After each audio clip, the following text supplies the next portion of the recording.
Harka fuunee akka mul'atan kabajamtoota hordoftoota GMN irraa oduu galgala kanaaf qabannee dhiyaanneen isinitti himaa oduu isinitti himuu kan isin waliin turu ani Lobee Girmaati. Manni marii naannoo Hararii baajata bara 2018 qarshii biliyoona 8.7 raggaasise. Manni marii naannoo Hararii baajata bara 2018 birrii biliyoona 8 fi miliyoona 100 gochuun raggaasisee jira. Manni marichaa yaa'ii idilee 8ffaa marsaa 6ffaa waggaa 4ffaa gaggeesseeni baajata naannichaa bara 2018 birrii biliyoona 8 fi miliyoona 300 taasisuudhaan raggaasisee jira. Birriin biliyoonni 5 fi miliyoonni 600 fi miliyoonni 40 fi 800 olii baajata kaapitaalaaf kan ramadame ta'u hoogganaan biiroo maallaqaa fi diinagdee naannichaa obbo Muhammad Yaa'ishaa ibsanii jiru. Birriin biliyoona 2 fi miliyoonni 900 fi miliyoonni 66 ol ammoo baajata idilee ta'u itti gaafatamaan waajjira kominikeeshinii naannichaa obbo Henook Molonee dubbachuu faanaan gabaaseera. Marine Peace Forum on Women Peace and Security agenda irratti xiyyeeffatee magaalaa Finfinnee hoteela Best Western keessatti adeemsifamee oole. Dabalanni oduu kana akka taanutti isiniif dhiyaata. Marine Peace Forum on Women Peace and Security agenda irratti xiyyeeffatee magaalaa Finfinnee hoteela Best Western keessatti adeemsifamee oole. Mariin nageenya dubartootaa mirkaneessuudhaaf qophaa'e kunis bakka abbootiin gadaa, haadholiin siinqee fi hooggantoonni hooggansa garaagaraa irratti bobba'an argamanitti adeemsifamee ooleera. Mariin kunis seerota garaagaraa fi walqixxummaa dubartootaa mirkaneessuu irratti kan xiyyeeffate yoo ta'u kunis carraa argame hundaan humna waliif ta'u akkasumas naannoo Oromiyaatti haala nageenya biyya keenyaatti yeroodhaa yerootti mudachaa oolan dura dhaabbachuudhaan biyya keenyaaf nagaa labsuu akka qabnu marii kanaan mirkaneessanii jiru. Mariin paanaalii foorumii nageenya dubartootaa hirmaachisee itti fufee adeemsifame.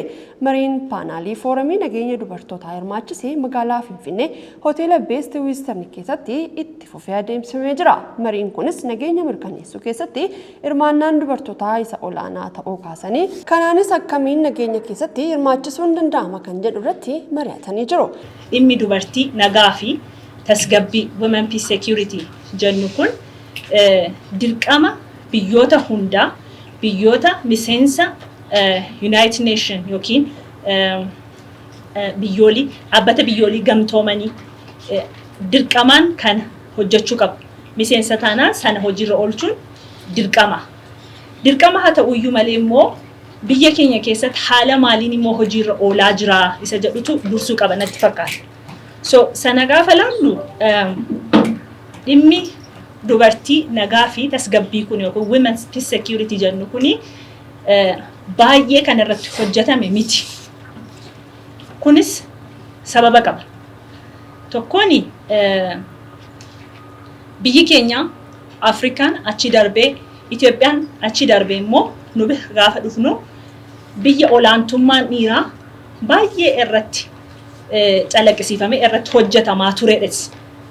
Dhimmi Women Peace Security kun immoo dhimmi dubartii nagaa fi tasgabbii kun immoo dhimma dubartiin dhimma nagaa buusuu keessatti akkasumas nagaa bu'ee booddee immoo nagaan erga bu'ee booddee deebisanii ijaaruu keessatti dubartiin maal fakkaatti akkasumas immoo dubartiin maree adda addaa irratti hin hirmaatti kan jedhu sana of keessatti qabata. Kana gochuuf dubartiin iddoo akkamii qabdi?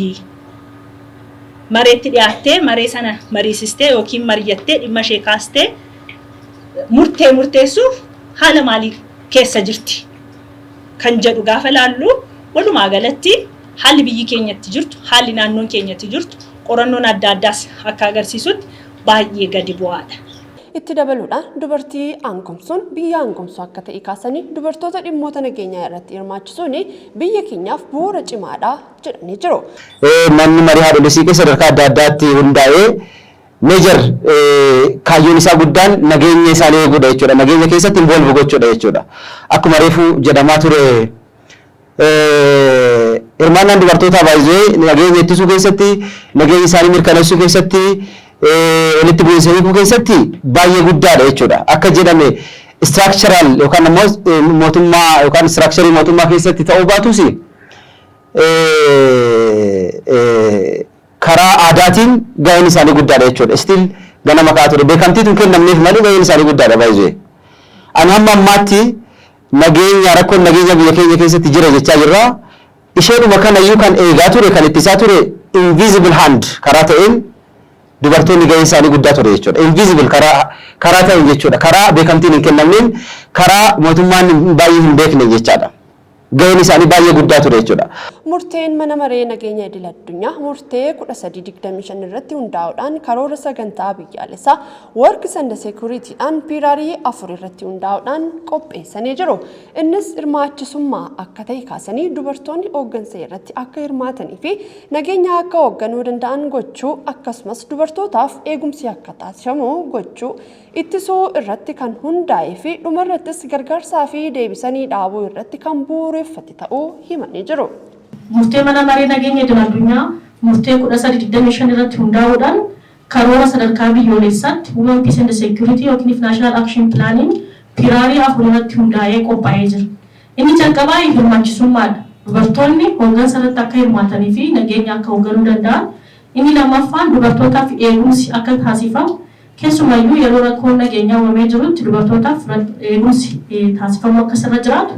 Sadaffaa ittisuu irratti yookiin protection irratti kan hundaa'ee fi inni afuraffaan relief and recovery yookiin gargaarsaa fi deebisanii dhaabuu irratti kan hundaa'edha.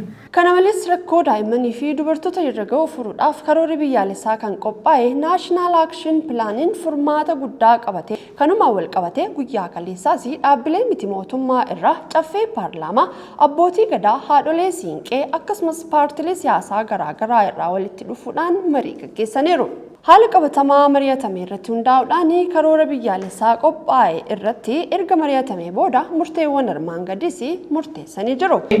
Haaluma kanaan Oromiyaa keessatti yeroo dheeraadhaaf walitti bu'iinsa jeequmsaa siyaasaa fi rakkooleen nageenyaa wal qabatanii daangaa wal qabatanii yeroo garaagaraatti kan uumaman ta'uu isaaniitiin kanumaanis immoo baqattoonni garaagaraatiin buqqaa'uu isaanii qe'ee irraa buqqaa'uu isaanii ni mul'ata.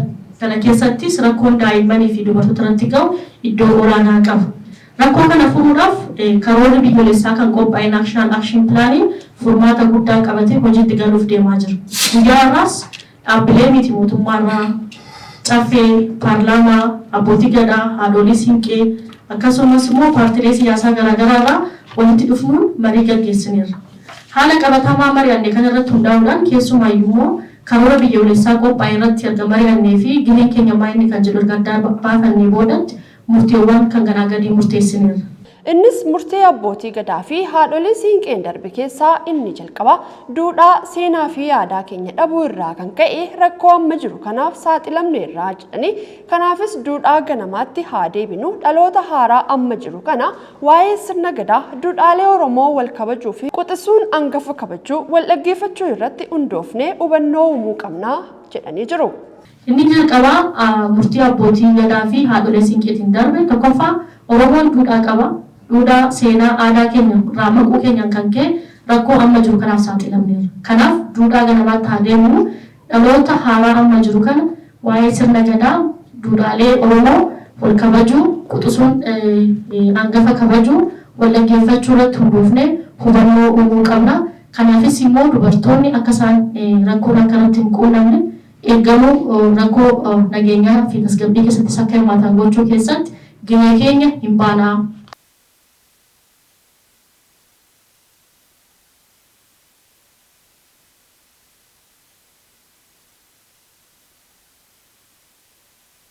Itiyoo Telekoomii fi Saawudii Telekoom walitti dhufeenya daldalaa cimsuudhaa fi marii taasisan. Itiyoo Telekoomii fi Saawudii Telekoom walitti dhufeenya daldalaa isaanii daran cimsuudhaaf marii taasisuun isaanii ifoomee jira. Jilli itti aanaa pirezidaantii gurgurtaa geejjibaa fi jumlaa Saawudii Telekoom Injiinar Ziyaad Ahmadii fi daayirektarii gurgurtaa kaariyeer ministeer Baandaan Alkoodaayir ministeerota hooggansa Itiyoo Telekoom waliin marii taasisanii jiru.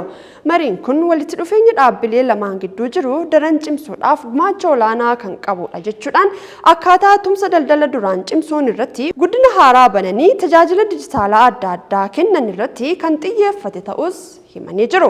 Marichaa kan dursite hojii raawwachiistuun Itiyoo Telekoom Fireewoot Taammiruu dameeleen faayidaa waloof jennee waltumsuun daandiiwwan guddina barbaaduu fi dandeenyu hedduudha jechuudhaan itti dabaluunis carraawwan kunneen jijjiirama dijitaalaa biyyoota lamaaniif kan guddisan guddina diinagdee dijitaalaa kan saffisiisudha jedhanii jiru.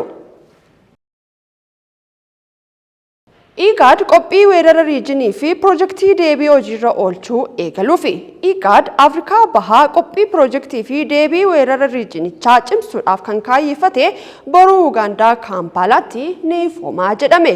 Jilli barreessaa olaanaa IGAD Dr. Warqinaa Gabayyoon durfamu piroojeekticha eegalchiisuudhaaf har'a Kaampaalaa dhaqee akka jirus gabaafamee jira.